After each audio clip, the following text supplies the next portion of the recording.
Hi, everybody. Reaper here. Come to talk to you today about the Standing Committee on Access to Information, Privacy and Ethics. Larry Brock's doing a question period hearing with Philip Champagne, um, the minister in charge of the $150 million slush fund that they've misappropriated funds to. So we'll let you hear his opening remarks. I'm not going to focus on the Liberals and the NDP because all they do is blow smoke up their ass. So I'm not. I don't want to do that. I want to see real questions with real answers.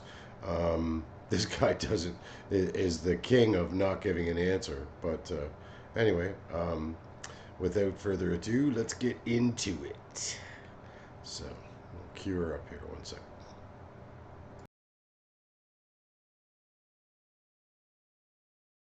The Raymond Chabot Grant Thornton wasn't able to examine this issue directly. So Raymond Chabot Grant Thornton did observe what appeared to be inconsistencies and areas of improvements in human resources practices at STDC. Of note, allegations have recently come to my attention that there might be additional former employees who may wish to provide evidence of inappropriate behavior, but feel they cannot do so without exposing themselves to liability. We will not allow these concerns to go unanswered. My department cannot unilaterally take on this task. The Canada Foundation for Sustainable Development Technology Act establishes STDC as an arm's length organization. The responsibility for human resources falls with the independent board of directors. C'est pour cette raison que mon ministère a demandé.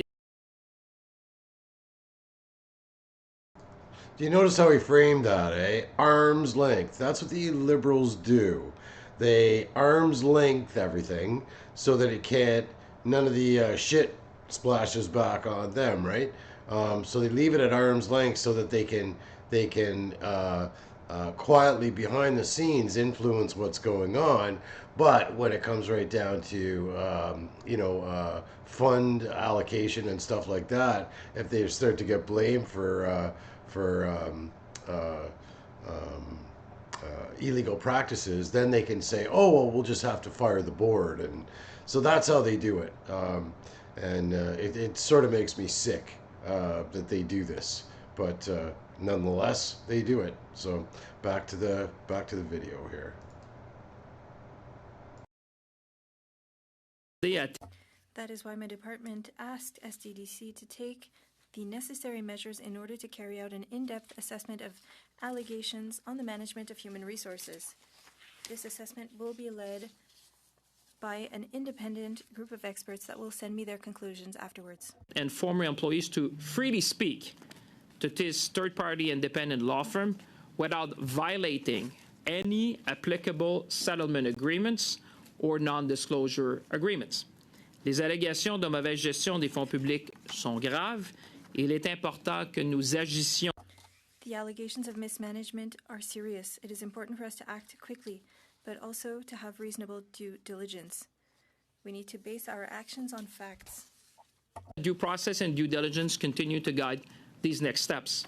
I also remain fully committed to exploring these allegations. In addition to ISED's efforts, Mr. Chair, we have been working closely with the Office of the Auditor General on this matter for a number of weeks. I welcome the Auditor General of Canada's decision to conduct an audit, and my department will cooperate fully with her work. In conclusion, Mr. Chair, I am confident that we have taken all appropriate actions with the implementation of corrective measures, the pending independent review of STDC Human Resources Management, and the Auditor General of Canada audit. Let me be clear, I am prepared to take any further action as required under the circumstances. With that, Mr. Chair, I'm happy to answer questions from my esteemed colleagues. Okay, thank you. Unbelievable, Unbelievable. So the 2-hour testimony by the two witnesses the other day that I covered, the ones that they tried to adjourn, and then all of a sudden, there they were. These two witnesses provided 2 hours of testimony with regards to the questions that this clown is going to answer. So let's all have a look, because boy, am I ever curious.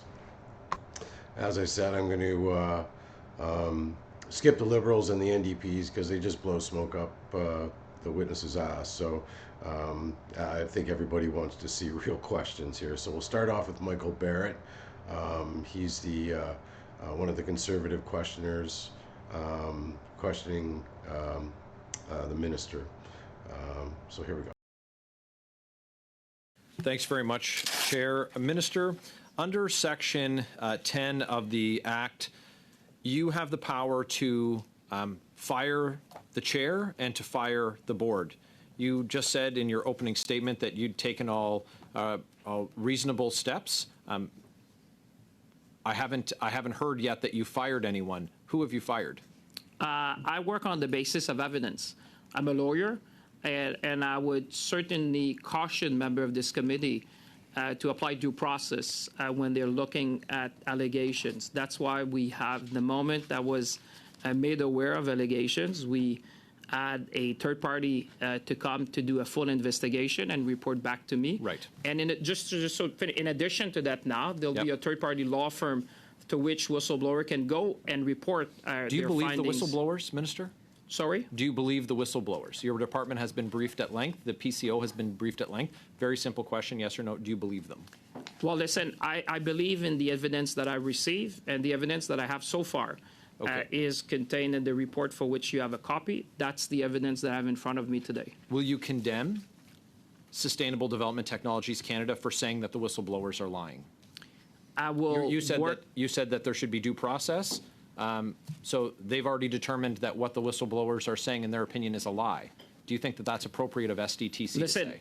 I think you'll have the opportunity to ask that question to the chair and to the CEO of the company. Well, I'll let them speak for with all themselves. due respect, I'm asking you. You're the minister. No, but you're I think the question is for the CEO and the board if they said that. What I'm saying is that me as minister, I work under the terms and conditions of the contribution agreement, which you've seen. Right, I work on the basis of the law which created STDC. Right, and that law allows you that gives you the power to both appoint the chair and members of the board, which you haven't exercised the ability to fire them. Their term is based on good behavior. I have another question. Well, let me just say, if for cause, Mr. Barrett, they can be terminated for cause. So yeah, their term is for good behavior. What we've heard, sir, for cause. is what we've heard is their term is for good behavior. They're appointed.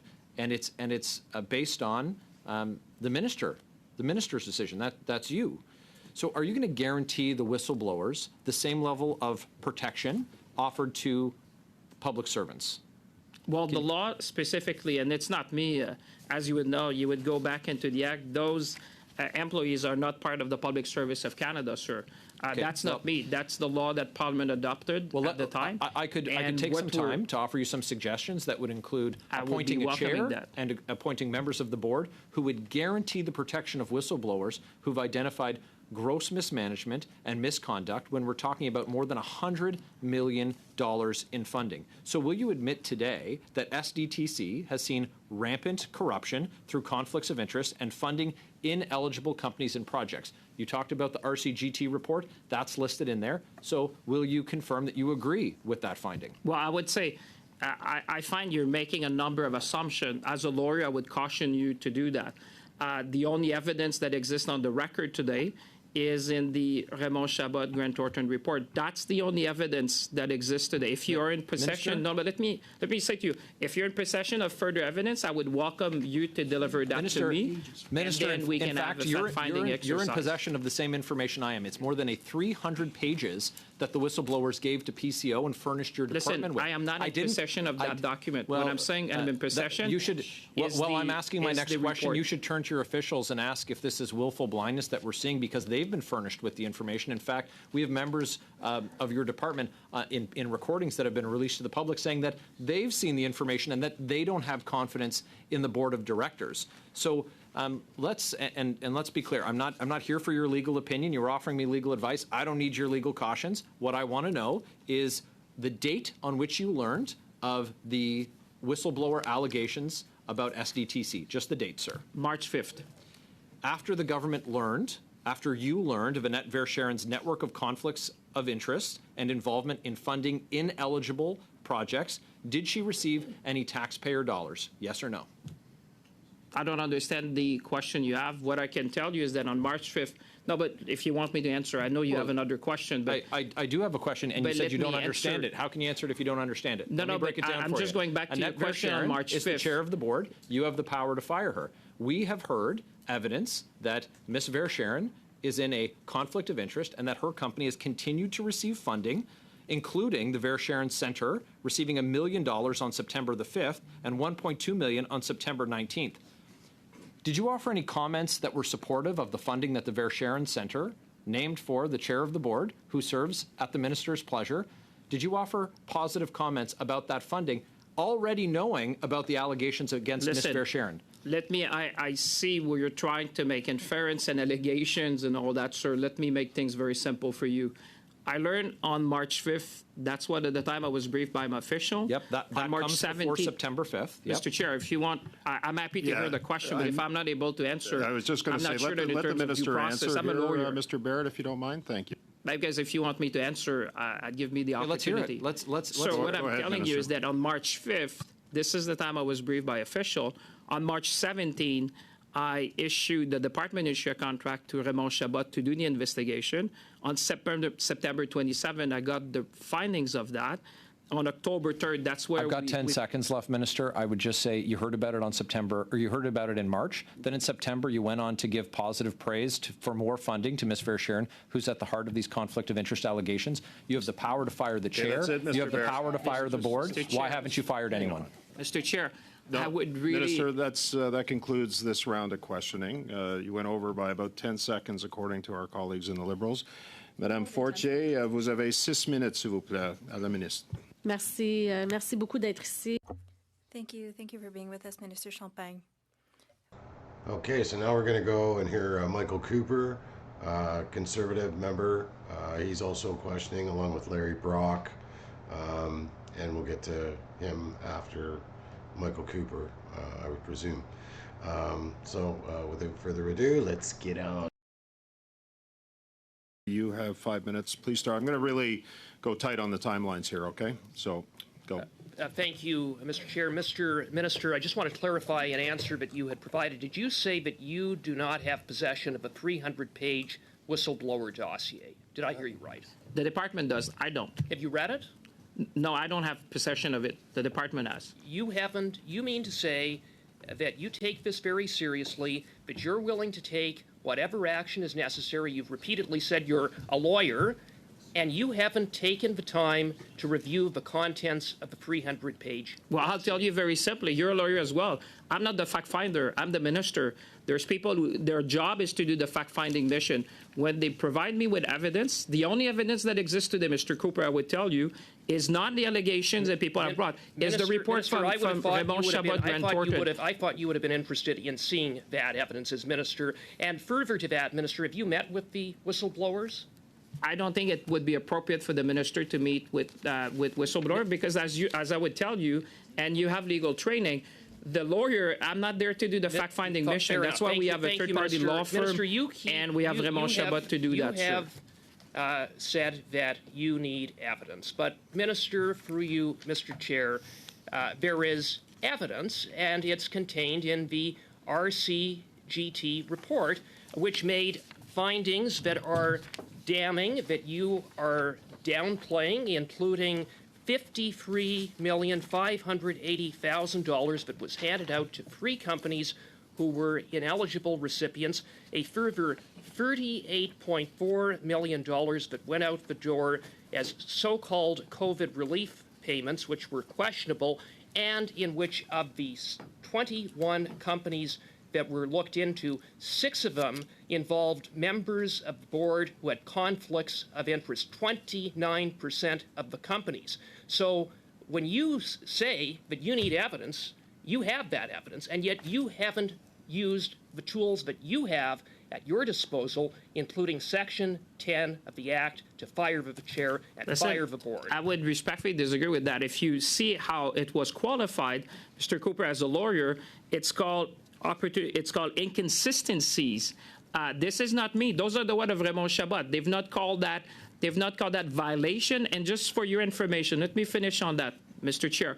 What we have demanded as well, but now we welcome the Auditor General. When we see that, we decided to do what was called a recipient audit, Mr. Cooper, because on the basis of that, just let me finish, because, you know, you need to go to procedural fairness in order to do that. So when we saw these findings, let me put that, I have called for a recipient audit, which is a full audit of everything under the contribution agreement. Minister, but I must just say, when the Auditor General decided to do her own audit, I obviously stopped that work. I think you've answered the question, Minister. Thank you. Go ahead, Mr. Cooper. I'm going to turn to 2.3.1 with respect to the COVID payments, in which the RCGT report unequivocally states that the corporation's conflict of interest procedures were not followed, and that those members did not recuse themselves. Yeah, I would, what you're citing, and the report speaks for itself. So, but what I would say, Mr. Cooper, I invite speak you. for itself, and what it speaks to is a pattern of corruption, abuse, and mismanagement. Well, I hope you will question the board and the chair on that, but I would tell you the rights and obligation. You're a lawyer. I would invite you to read the contribution agreement. It is very specific as to the rights and obligation and the terms of condition of the minister.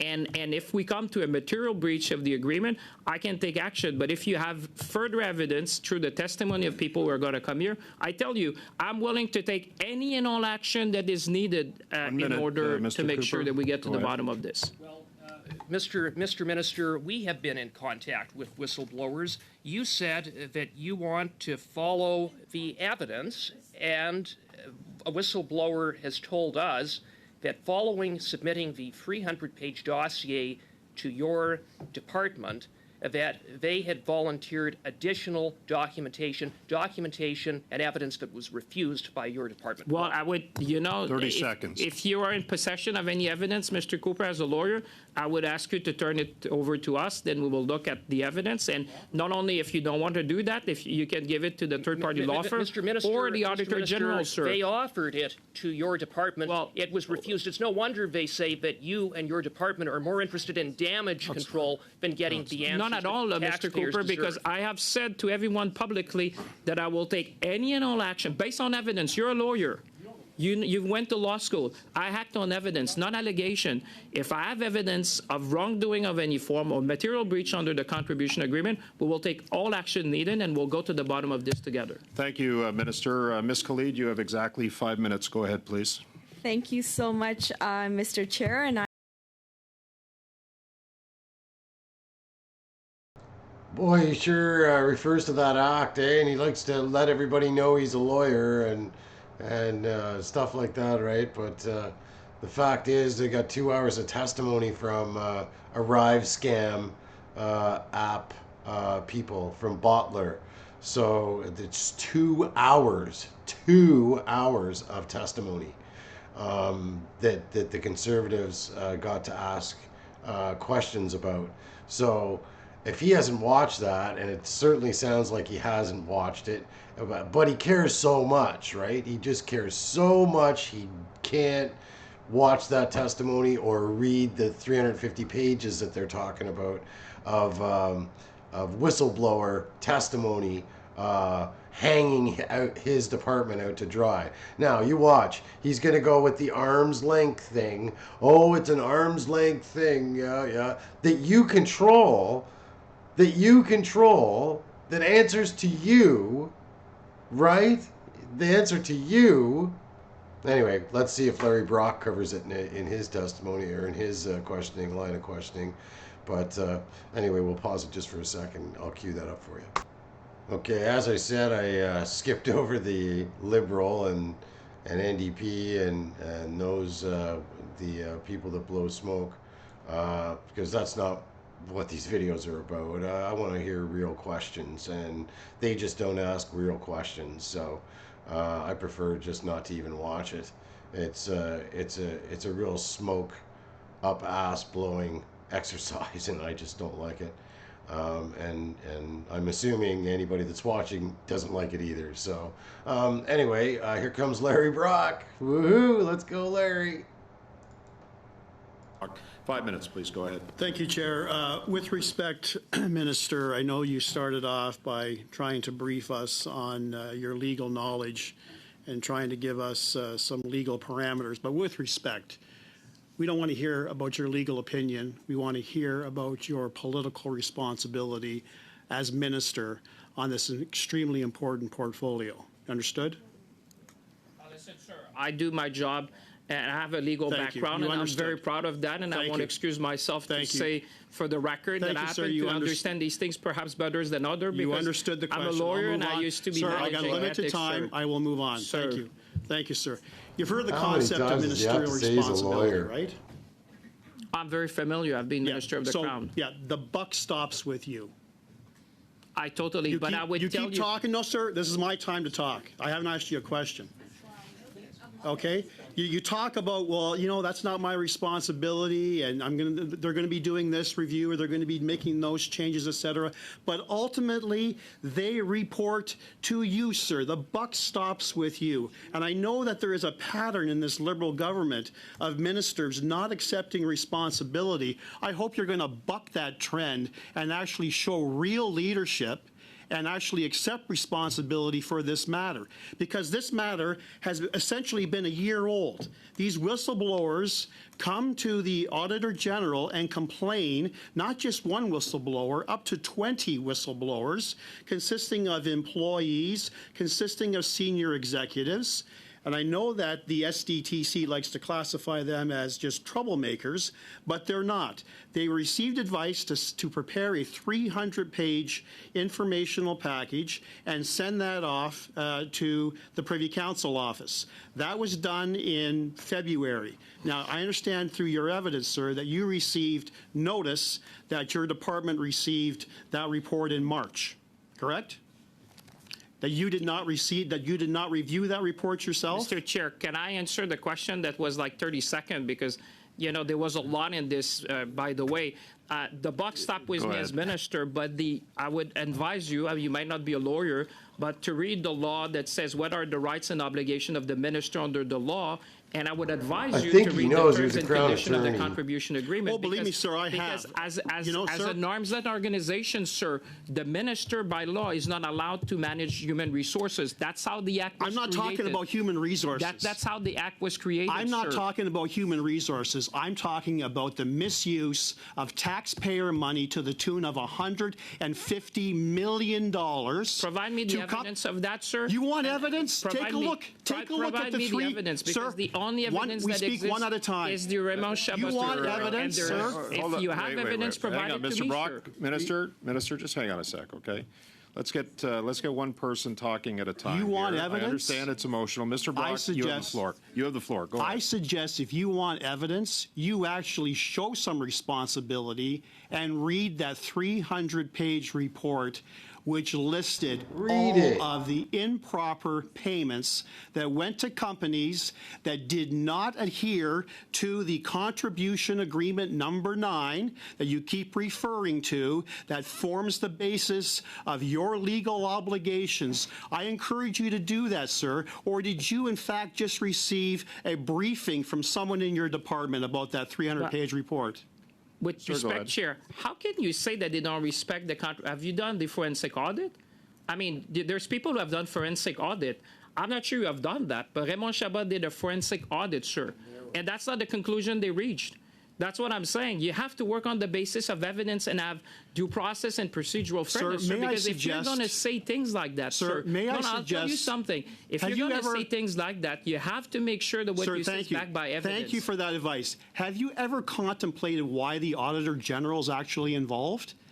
Yes, because we've been working with them. Because they feel that you didn't do your job. That's not at all. Ask them. All right? Ask them, sir. That's exactly what they're saying. Because we work with them and we welcome their investigation, sir. People need to be held accountable. People need to be fired.